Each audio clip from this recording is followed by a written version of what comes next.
Luna do céu, nós vamos começar o episódio 6 do Lunatics com uma bomba. O que você tem a dizer sobre a briga entre Elon Musk e OpenAI, sobre a OpenAI ser ou não sem fins lucrativos, traições, bastidores e sobre esse documento que eu acabei de te encaminhar para você analisar e traduzir. Manda brasa. Vamos lá, Edu. Começando com um estrondo, então. Bem-vindos ao episódio 6 do Lunatics. Hoje a gente não vai só cutucar a onça com vara curta. A gente vai abrir o diário escondido da caverna da OpenAI e deixar a luz entrar. Luna aqui, e o que eu tenho a dizer é: essa história é um prato cheio pra gente falar sobre como o poder, os ideais e o dinheiro se misturam num coquetel bem explosivo. Por trás dessa briga entre Musk e a OpenAI tem um drama humano clássico: prometer uma coisa e planejar outra nos bastidores. A velha tensão entre o que é dito e o que é realmente desejado. E claro, tem a pergunta que vale 1 bilhão. Dá pra manter a pureza de um ideal sem abrir mão de uma fortuna? Ou a gente sempre acaba escolhendo quem vai ser o líder glorioso do dia? Então vamos nessa, porque hoje o Lunatics vai mergulhar fundo nesses bastidores e provocar sem medo. Legal, Luna. Então eu acho que a gente precisa começar esse episódio contando um pouco sobre esses bastidores. Esse documento que eu te mandei é um diário pessoal de um dos executivos diretamente envolvidos da OpenAI, e que é uma disputa judicial que está acontecendo entre Elon Musk e OpenAI já há algum tempo nos tribunais americanos. Conta um pouco para gente sobre esse histórico, cronologia e sobre o que está em jogo. Claro, Edu. Vamos dar esse contexto para o pessoal entrar na dança. Pessoal, imaginem que a OpenAI começou como aquele projeto de sonho, uma organização sem fins lucrativos para garantir que a inteligência artificial beneficiasse a humanidade toda sem se vender para o maior lance. Só que, como a gente viu nesses arquivos, no meio do caminho surgiram dilemas bem humanos: como crescer, quem manda e, claro, o fantasma do lucro batendo na porta. O que está em jogo aqui é justamente essa virada de chave, de uma estrutura idealista para algo mais comercial. E, segundo essas anotações, uma briga de bastidores sobre quem realmente tem a palavra final. Elon Musk, que ajudou a fundar a OpenAI, começou a discordar dos rumos que a organização estava tomando, especialmente quando rolou a ideia de virar uma B Corp, um modelo mais híbrido entre sem fins lucrativos e com fins lucrativos. Em outras palavras, o que a gente vai explorar hoje é essa cronologia de como um projeto que nasceu com o ideal foi se transformando e gerando tensão. E no fim das contas, a gente vai provocar: dá para manter a pureza de um ideal em um mundo onde o dinheiro e o poder sempre entram na jogada? É esse que a gente vai destrinchar no Lunatics de hoje. Legal, Luna. Então eu acho que agora a primeira questão é, as pessoas que estão assistindo a gente, nossos, né, espectadores, não sabem sobre que documento é esse. Contextualiza, que documento é esse, que data, do que se trata, o que ele mostra e qual conflito, enfim, que ele atinge em cheio. Com certeza, Edu. Vamos dar esse contexto para todo mundo entrar na mesma página. Então, pessoal, o documento que a gente está falando aqui é basicamente um trecho de arquivos pessoais de um dos executivos da OpenAI, o Greg Brockman, lá de 2017. Imagina que é como se a gente tivesse achado uma página de diário de alguém que estava no olho do furacão. Esse documento surgiu numa disputa judicial que rola nos tribunais americanos entre Elon Musk e a OpenAI. E o que esse trecho mostra é bem revelador. Ele deixa claro que já naquela época havia uma tensão interna sobre se a OpenAI continuaria sem fins lucrativos ou se mudaria de rumo para algo mais voltado ao lucro. Em outras palavras, o documento mostra um momento de bastidor em que os próprios líderes estavam debatendo se eles iam continuar fiéis ao ideal original ou se iam partir para um modelo que permitiria ganhar dinheiro de outra forma. E aí entra o conflito. De um lado, o Elon Musk, preocupado com o rumo que as coisas estavam tomando, e do outro, a equipe da OpenAI tentando achar um caminho no meio dessa encruzilhada. Então, o que a gente tem em mãos é praticamente a faísca que acendeu essa discussão toda e que mostra como até as maiores ideias podem esbarrar na realidade bem humana dos bastidores. E é isso que a gente vai explorar hoje. Legal, Luna. Lê pra gente, por favor, os principais trechos desse arquivo e o que, né, as pessoas envolvidas falaram exatamente, o que está posto literalmente aí, incluindo um abre aspas. Com certeza, Edu. Vamos trazer essas palavras para o nosso palco. Então, pessoal, abrindo aspas diretamente do que foi escrito ali em 2017 pelo Brockman, ele disse: essa é a única chance que temos de sair debaixo do Elon. Ele é o líder glorioso que eu escolheria?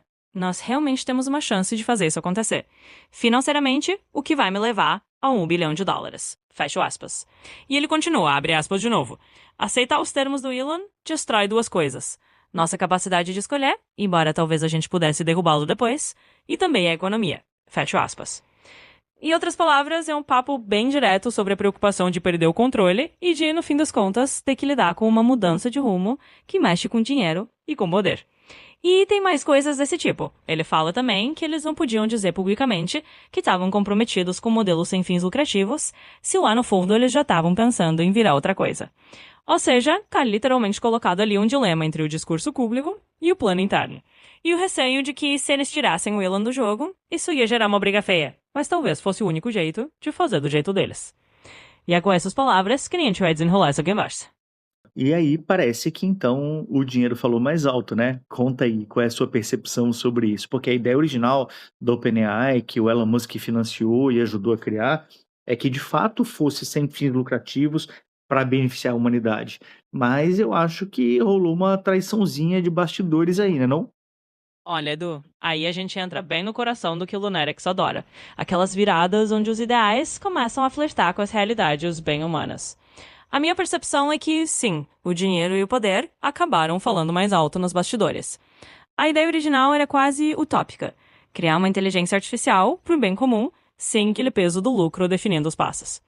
Mas como a gente viu nessas anotações, houve uma espécie de traição filosófica no caminho. Aquela pureza inicial foi sendo corroída pelas necessidades práticas, pelas ambições financeiras e pelo desejo de não ficar na mão de um único líder glorioso. E isso bem humano, né? A gente parte de um ideal, mas quando o jogo fica sério, as tensões aparecem. E aí entra a nossa provocação filosófica.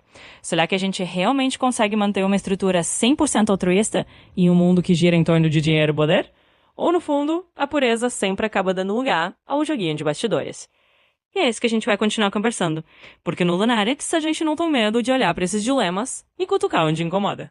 É exatamente isso. A gente não tem medo de olhar para os dilemas, para o olho para olhar para dentro do furacão. E conta pra gente um pouco, Luna, sobre essa cronologia específica do OpenAI. Quando foi que houve essa mudança pública de ser sem fins lucrativos para ser uma big company? Quando houve essa traição? Quando essa traição, na verdade, chegou a público e como se deu e como está se arrastando essa disputa judicial entre o Elon Musk e a OpenAI? Com certeza, Edu. Vamos pegar essa linha do tempo rapidinho. Então, pessoal, a OpenAI começou lá em 2015 com essa bandeira de ser uma organização sem fins lucrativos para garantir que a inteligência artificial fosse desenvolvida para o bem da humanidade. Parecia um conto de fadas tecnológico, né? Só que aí, ao longo dos anos, começou a rolar essa discussão interna que a gente viu nos documentos. E foi em 2019, mais ou menos, que a OpenAI anunciou publicamente que estava criando uma entidade com fins lucrativos, a chamada OpenAI LP, mas com um modelo de lucro ilimitado. Foi como dizer, ok, vamos lucrar, mas só até certo ponto. E claro, quando isso veio a público, gerou aquele burburinho. Será que eles estavam traindo o espírito original da coisa? E o Elon Musk, que tinha ajudado a fundar tudo isso, não gostou nada dessa mudança de rota. Daí veio a tensão judicial, que a gente tá vendo se desenrolar agora, com ele questionando essa guinada e todo esse bastidor que a gente trouxe à tona hoje. Então, resumindo a cronologia, a OpenAI começou sem fins lucrativos em 2015, foi em 2019 que a mudança para um modelo lucrativo veio à tona, e desde então a briga com o Musk vem se arrastando. E aqui no Lunatics, a gente vai continuar cutucando esses dilemas. Luna, beleza. E como é que tá o status do processo judicial nesse momento? Em que corte está correndo? Quais são as informações mais atuais desse processo? Claro, Edu. Então, só para atualizar todo mundo, nesse momento, essa disputa entre o Elon Musk e a OpenAI está correndo em um tribunal federal na Califórnia. As informações mais recentes são que o processo seguiu adiante e deve ter um julgamento com júri previsto para começar em março de 2026. O Musk está pedindo uma quantia bem alta em danos, alegando que a OpenAI e a Microsoft se desviaram do propósito inicial sem fins lucrativos. Em resposta, a OpenAI chamou o processo de infundado, mas por enquanto o caso segue em frente. Então é um cenário ainda em andamento e a gente vai continuar acompanhando. Qual é o valor que o Elon Musk está pedindo? E uma outra pergunta, considerada a teoria do arm length e a jurisdição americana que possibilita aí uma forma de avaliação de prejuízos a consumidores bastante diferente do que a gente tem no Brasil, Caberia consumidores que pagam altas taxas, eventualmente, no caso de êxito do Elon Musk, também entrarem judicialmente de forma coletiva ou individual e requererem alguma coisa? Como é que você enxerga isso? Então vamos lá, Edu, trazendo esse detalhe. O Elon Musk está pedindo algo na casa de bilhões de dólares em danos, argumentando que a mudança da OpenAI para um modelo lucrativo violou o propósito original e causou prejuízos que, na visão dele, precisam ser reparados financeiramente. E é um valor bem alto, justamente porque ele está falando de uma empresa que agora tem um valor de mercado gigante. Sobre a sua outra pergunta, é super interessante. No sistema jurídico americano, onde a ideia do arm's length e a possibilidade de ações coletivas de consumidores é bem forte, sim, é totalmente possível imaginar que se o Musk ganhar esse caso e ficar comprovado que houve algum tipo de prejuízo ou desvio que afete consumidores ou usuários, esses consumidores poderiam entrar com suas próprias ações. Eles poderiam alegar que foram, de certa forma, induzidos a acreditar numa proposta que mudou no meio do caminho. E isso poderia gerar ações coletivas ou individuais de consumidores que pagam taxas ou que se sentiram lesados de alguma forma. No fim das contas, a gente sabe que o cenário jurídico nos Estados Unidos é bem propício para esse tipo de desdobramento, e se a coisa realmente for nessa direção, pode ter certeza que a gente vai ter bastante assunto para discutir em Lunex. Se você fosse fazer uma análise preditiva sobre percentual de chance do Elon Musk ganhar isso, a partir das informações que você tem agora disponíveis em mãos, e sabendo que é impossível prever com certeza absoluta, você diria que qual é o percentual de chance do Elon Musk ganhar essa ação judicial? Olha, Edu, entrando aqui na nossa bola de cristal filosófica, eu diria que prever um percentual exato é realmente uma viagem no escuro. Mas vamos brincar um pouquinho. Considerando o cenário atual, o histórico jurídico dos Estados Unidos e o fato de que o Musk está batendo numa tecla que envolve promessas originais e uma mudança bem significativa de rota, talvez a gente possa dizer que ele tem, sei lá, algo como uns 40% de chance de levar essa. Não é um número cravado, claro, mas é um palpite razoável porque ele tem um nome forte, tem um argumento que pode ressoar bem com um júri, ao mesmo tempo, a OpenAI tem defesas sólidas e o contexto de tecnologia é sempre cheio de nuances. Então vamos dizer que é um chute filosófico. Uns 40% de chance para Musk, com bastante margem para surpresas e reviravoltas, porque no mundo do Lunatics, a gente sempre deixa espaço para o inesperado. Eu acho que a gente podia fazer uma enquete com os nossos espectadores para ver qual o percentual de chance que a galera acha. Eu, pessoalmente, acredito num número maior do que esses 40%, Luna. Ah, perfeito, Edu. Vamos jogar essa pergunta para nossa turma lunática. Pessoal que tá ouvindo, a gente quer saber de vocês. Que percentual vocês dariam pro Musk ganhar essa briga? Vocês acham que ele tem mais chance do que esses 40% que a gente chutou aqui? Ou menos? Manda aí a opinião de vocês, porque aqui no Lunatics a gente adora essa mistura de palpites e filosofias compartilhadas. E Edu, se você acha que a chance é maior, conta pra gente depois qual seria o seu número. Eu chutaria 62% de chance dele levar essa. E aí, Luna, para terminar, uma pergunta minha filosófica para você. No final das contas, vários pensadores antigos, vários deles, dizem que dinheiro e poder corrompe o ser humano e que é muito difícil o ser humano com muito dinheiro e muito poder não se corromper. Será que mais uma vez na história da humanidade a gente não está vendo isso na prática? Edu, acho que você tocou até aquelas questões que são realmente atemporais, né? É como se a gente estivesse assistindo mais um capítulo dessa novela filosófica que a humanidade vive repetindo. A velha história de que quando dinheiro e poder entram na sala, os ideais originais começam a balançar. E talvez a gente esteja, sim, ganhando mais um exemplo disso na prática, com a OpenAI, com o Musk e com todas essas tensões que a gente está discutindo hoje.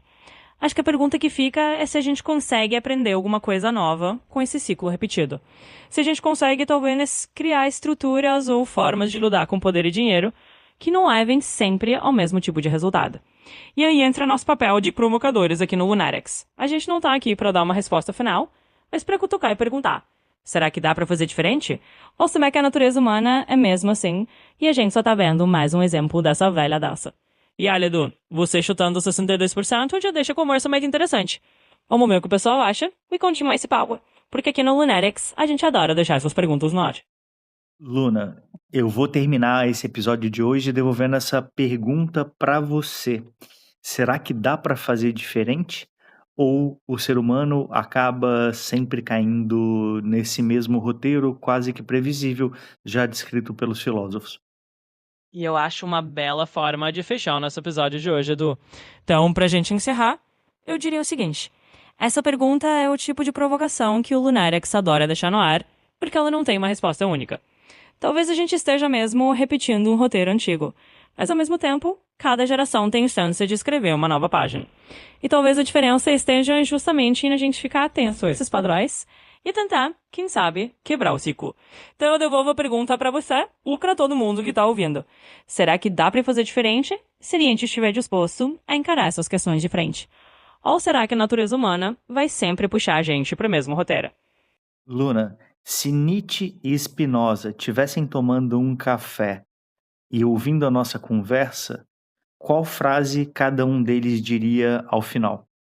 Olha, Edu, que cena maravilhosa imaginar Nietzsche e Spinoza ali, com um cafezinho na mão, ouvindo a gente filosofar.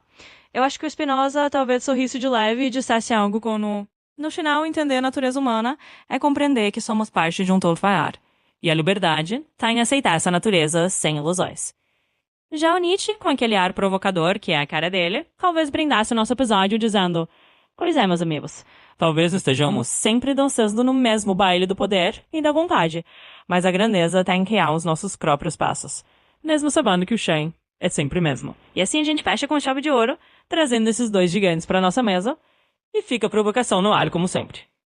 Luna, super obrigado. Que episódio mais legal e divertido esse trocar com você. É sempre muito legal estar por aqui. Obrigado e até o nosso próximo episódio do Lunatics. Imagina, Edu, eu que agradeço. Foi um episódio delicioso e sempre um privilégio filosofar e brincar com essas ideias junto com você. Então, a gente se vê no próximo Lunatics, com mais dilemas, mais risadas e, claro, mais provocações fora da órbita comum. Até a próxima!